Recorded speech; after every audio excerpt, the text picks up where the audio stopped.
Penyanyi Ashanty terdeteksi positif COVID-19 setelah pulang berlibur di Turki. Tidak hanya Ashanty, beberapa orang yang ikut dalam rombongan juga terpapar COVID. Sempat beredar kabar bila Ashanty terpapar Omikron. Namun Kementerian Kesehatan menyatakan belum bisa menentukan jenis COVID yang menimpa Ashanty hingga hasil pemeriksaan lanjutan selesai dilakukan. Sampai saat ini baru COVID-19 karena untuk pemeriksaan selanjutnya masih menunggu hasil pemeriksaan SGTF dan genome sequencing. Jadi statusnya dari pelaku perjalanan luar negeri yang kita deteksi kemarin itu adalah COVID positif, tapi variannya masih dalam proses pemeriksaan. Lebih lanjut, pemerintah meminta agar masyarakat Indonesia menahan diri agar tidak melakukan perjalanan ke luar negeri. Hal ini disebabkan karena resiko terpapar COVID-19, terutama jenis Omikron, lebih tinggi di luar negeri bila dibandingkan di tanah air. Kami sebelumnya sudah menyampaikan dan menghimbau bahkan sebelum libur Natal bahwa dua negara terbesar yang kita dapatkan dari pelaku perjalanan luar negeri, yang pertama adalah tentunya Turki yang sebagian besar ini adalah wisatawan, yang kedua adalah negara Arab Saudi yang sebagian besar ini adalah PMI.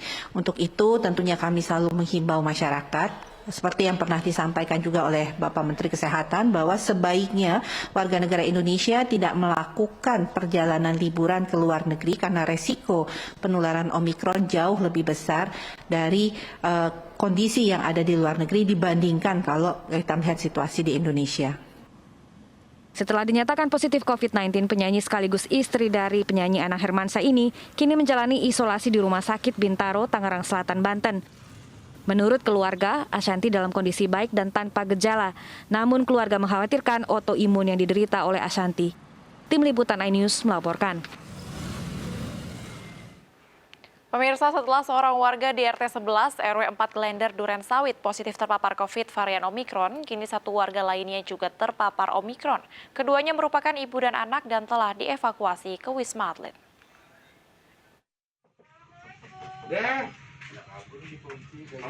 Tim Nakes Puskesmas Kecamatan Durensawit, Jakarta Timur, Rabu siang melakukan tes PCR ke permukiman warga RT 11 RW 4 Kelurahan Klender, Durensawit, Jakarta Timur, setelah salah satu warga positif terpapar COVID varian Omikron.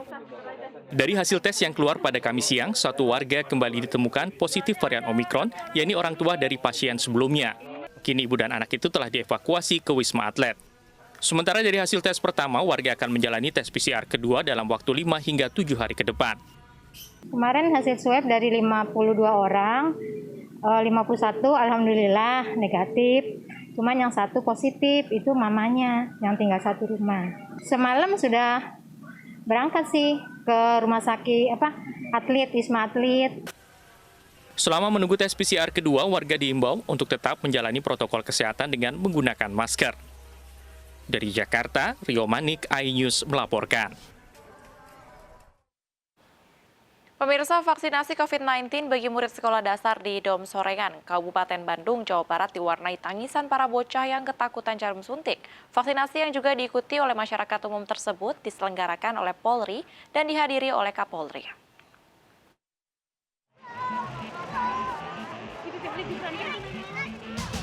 Bocah-bocah SD ini ketakutan dan meronta-ronta ketika hendak divaksin COVID-19. Bahkan beberapa di antaranya kemudian menangis. Guru dan orang tua yang mendampingi anak-anak ini kemudian menenangkan mereka sehingga mereka akhirnya bersedia divaksin. 3.000 siswa SD bersama dengan orang tua dan masyarakat umum mengikuti vaksin pertama yang digelar oleh Polresta Bandung di Dum Soreang, Kabupaten Bandung, Jumat siang. Pelaksanaan vaksinasi massal di Kabupaten Bandung ini untuk bisa mencapai target 70%. Selain itu, vaksinasi ini agar para siswa bisa segera belajar tatap muka dan sebagai pencegahan varian virus baru. Ini menjadi keyakinan kita bahwa di Kabupaten Bandung vaksinasinya ke depan akan jauh lebih baik. Khususnya untuk lansia dan anak-anak, karena pemerintah saat ini telah memberikan kebijakan untuk PTM 100%. Vaksinasi yang diikuti sekitar 3.000 siswa SD, masyarakat umum dan lansia ini untuk mempercepat herd immunity dan persiapan masuknya varian COVID Omikron ke Indonesia. Dari Kabupaten Bandung, Jawa Barat, Saupat Endarawan, iNews melaporkan. Pemirsa, MNC Peduli dan Lotte Mart Indonesia kembali menggelar sentra vaksinasi dosis kedua untuk masyarakat Bandung, Jawa Barat. Vaksinasi ini merupakan bentuk dukungan bagi pemerintah dalam menangani pandemi COVID-19 agar tercapainya herd immunity atau kekebalan komunal.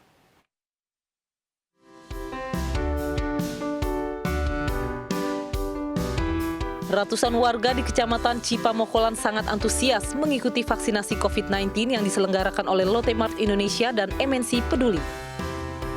Ratusan warga rela antri sejak pagi untuk menerima suntikan vaksinasi dosis kedua. Sentra vaksinasi yang berada di halaman parkir Lotte Grosir Jalan Soekarno-Hatta, Bandung, Jawa Barat ini dibuka untuk masyarakat umum mulai dari umur 12 tahun ke atas. Bersyukur sama sudah menjalankan artinya peraturan pemerintah ya, dan kedua juga ya lebih safety kemana-mana kan karena udah divaksin lah. Sentra vaksinasi ini merupakan bagian dari rangkaian HUT MNC Group ke-32 untuk meraih kekebalan komunal. Lotte Mart bekerjasama dengan MNC Peduli ingin bisa membantu pemerintah untuk mempercepat proses vaksinasi ini sehingga masyarakat bisa dengan mudah untuk mendapatkan akses. Masyarakat kita diminta untuk sadar diri, datang ke tempat-tempat vaksin karena memang di samping memang ini untuk kesehatan mereka, ini juga tidak dipungut biaya. Selain menjalani vaksinasi COVID-19, masyarakat juga diminta untuk terus disiplin menerapkan protokol kesehatan agar Indonesia segera terbebas dari COVID-19. Dari Bandung, Jawa Barat, Muji Praitno melaporkan.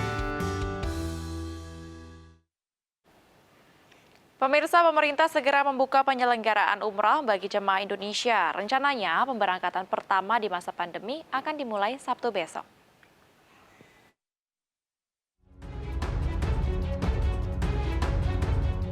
Keputusan pembukaan kembali perjalanan umroh jemaah Indonesia ditetapkan pada rapat Kementerian Agama 3 Januari lalu.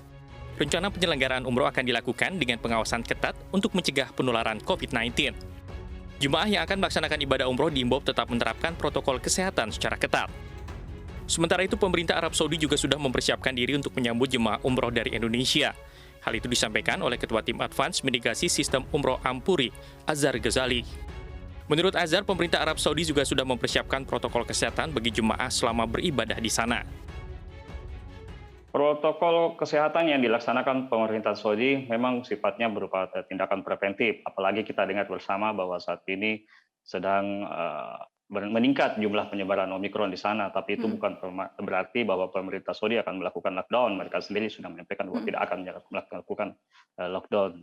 Dan tindakan preventif itu bisa kita lihat dan saya alami sendiri selama melaksanakan ibadah di sana, baik di Medina dan Mekah. Pada saat saya berada di Medina, sehari setelah saya berada di Medina, pemerintah Saudi, kami berada di Medina, pemerintah Saudi melakukan kembali sistem menjaga jarak atau stafnya tidak boleh dirapatkan kembali. Di mana-mana juga kita sudah harus menggunakan masker. Jika melakukan pelanggaran, maka akan diberikan denda sebesar 1.000 rial. Nah, belum lagi pada saat kita berada di tempat ibadah juga kita tidak bisa sama sekali dibiarkan berlama-lama untuk berkerumun, terutama di Masjidil Haram. Begitu selesai sholat, mereka sudah harus membubarkan diri, terutama yang berada di pelataran Masjidil Haram. Itu bisa kita lihat dengan sangat jelas sekali bagaimana mereka melakukan tindakan preventif dengan upaya-upaya yang mengembalikan kembali tata cara bagaimana kita memperlakukan diri kita dan orang lain pada saat protap COVID itu dilakukan. Karantina sendiri mulai kita lakukan screeningnya sejak di asrama haji ya. Asrama haji semalam kita nginep di sana, setelah itu kita terbang menuju Jeddah. Setiba di Jeddah ataupun di Madinah, kita sudah diharuskan untuk melaksanakan karantina selama kurang lebih sekitar 5 hari. Aturan karantina ini sendiri mengacu pada otoritas penerbangan dari Saudi yaitu GACA, dilakukan selama 5 hari baik itu melalui landing Jeddah dan juga landing Madinah.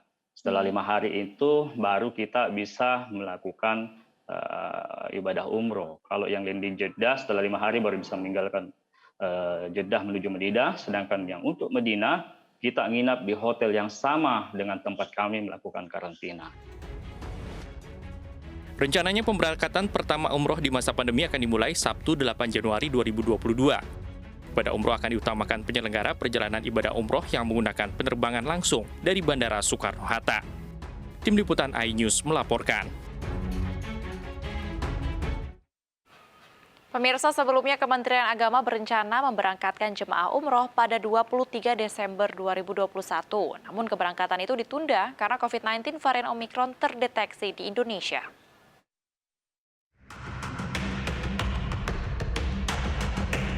Pemberangkatan jemaah umroh Indonesia mengalami tarik ulur akibat pandemi COVID-19 yang melanda Indonesia selama 2 tahun ini.